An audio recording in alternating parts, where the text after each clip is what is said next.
is shifted to the right over the defect. Now, if that were not the case, would this animal survive? No, it wouldn't, if that wasn't the case. Because how's it going to get blood to his lung? It said pulmonary stenosis. So how's the blood getting to the lung? Okay, overriding defect, and we also have a patent ductus. So the blood is actually coming from the ductus and getting into the pulmonary artery. All right. So let's look a little more here. What else we see? Okay. Treatment. You can use conservative treatment. Why do you think phlebotomy is part of this? What would happen to you? Okay, guinea pig. We're gonna go from here over to Nepal. We're gonna get a helicopter. We're gonna take you up on top of Mount Everest. What's gonna happen to you? That's the tallest mountain in the world. And what is the air like up there? Very thin. Okay, so what's gonna happen to her? She's gonna die.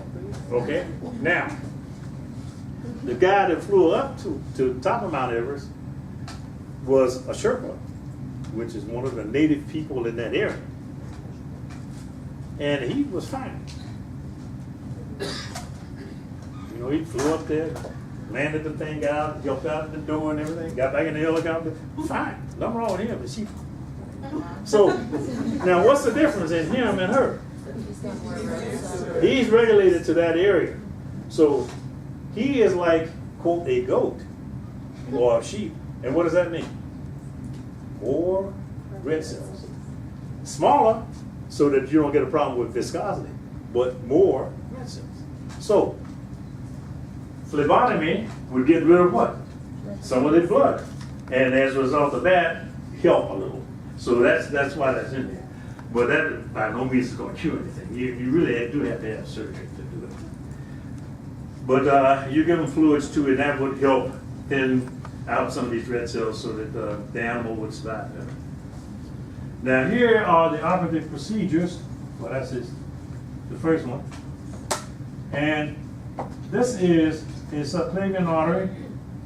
And what happened here is there is a shunt created between here and pulmonary artery, one of the pulmonary arteries. Of course, you can do it on both pulmonary arteries too.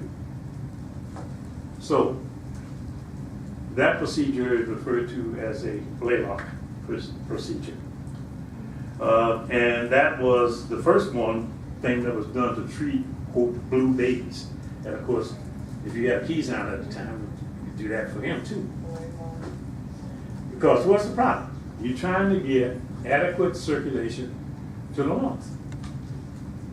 And if you didn't have a ductus at all, you wouldn't have anything going in, and he wouldn't be alive. Okay, and that's showing the components, except for the patent ductus, the right ventricular hypertrophy and so forth. And that was the real thing. This is the a diagram, a drawing. And you can really see the right ventricular hypertrophy there. And I have these three people. Okay. We will name these three people and there you go.